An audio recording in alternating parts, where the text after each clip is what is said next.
You see, you only believe what is written in the Old and the New Testament, and that is all. And that is very bad. Now, let me teach you something today that they will not teach you, that your general overseer will not teach you in Christianity, because they don't even have knowledge of Christianity. All they know is to tell you to pay tithes. Your general overseer, most of them don't know what is called the Council of Nicaea of 325 AD. They don't know. They don't even know what is called the Edict of Milan in 313 AD. They don't know. They don't even know what is called the Edict of Thessalonica in 380 AD. They don't know. These are royal proclamations giving impetus to Christianity. Now, let's start by looking at Rome, because Rome played the most role in the creation of Christianity. That is what I want you to know. That is the number one thing as an African Christian I want you to know. You see, those Jews who finally became the first Christians in Rome had series of battles with the pagans that were already in the Roman Empire.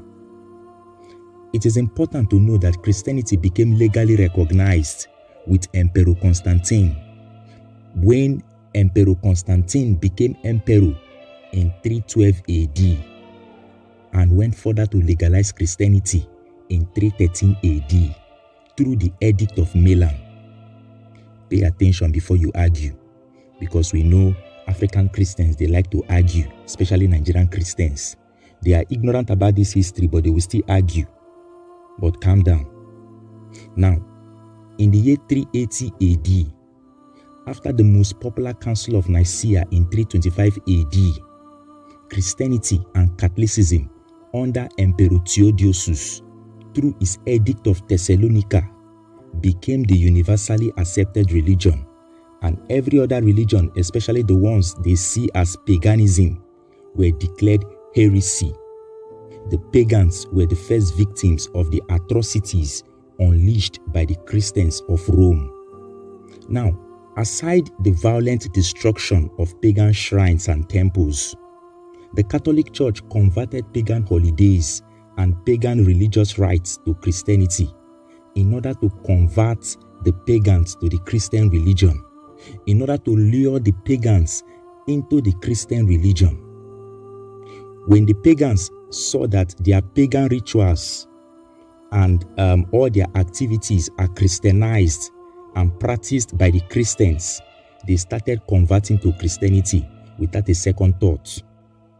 Easter and the special day known as 25th December were first known in ancient pagan spiritual worship as the day for the celebration of their pagan Messiah. Mithras was the Roman pagan Messiah that was born on the 25th of December, had 12 disciples, walked on water, and fed over 5,000 people with few loaves of bread and fish. Heru, or Horus, was the first Christ known in ancient Egyptian spirituality before the Romans invented Jesus. Horus was born on the 25th of December, 4100 BCE, through an immaculate conception from his mother Isis, wife of Osiris. This is our history. We had the first mythological spiritual Christ before Jesus the Christ. Did you also know that Christianity became a tool in the hands of every Roman Caesar to control the weak and feeble-minded masses of Rome and all their Roman territories? Rome was religiously divided, and it was very necessary to unify the empire under one religion. And the Roman emperors all turned to Christianity as that religion. It was a religion that was used to enrich the Roman ruling class. In fact, the Roman Empire was transformed to the Catholic Church.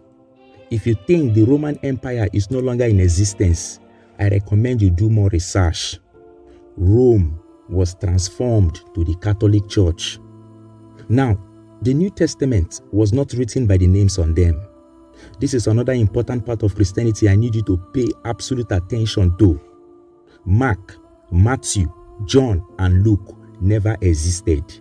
And there is no archaeological evidence to show that they actually existed. We must know that when Rome lost its supremacy, the Catholic Church started ruling, and all the Roman Caesars were embodied in one person known today as the Pope. And the name Pope is derived from the name Pontifex Maximus, the official name of the pagan chief priest of the court of Rome. So if you think Rome is no more, you need to wake up. The Roman Empire is still active through the Catholic Church, and it is protected by the Medici family. Go and research about the powerful Medici family.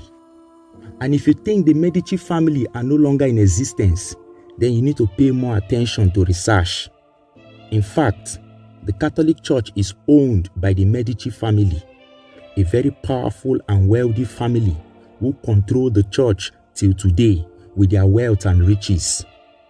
Now, after the pagans were converted to Christianity and the Catholic Church became the only recognized church in Rome, the Christian religion was carried to all Roman colonies and territories as the only religion. It was here the Catholic Church started its bloody Holy Inquisition. The Inquisition started in 1184.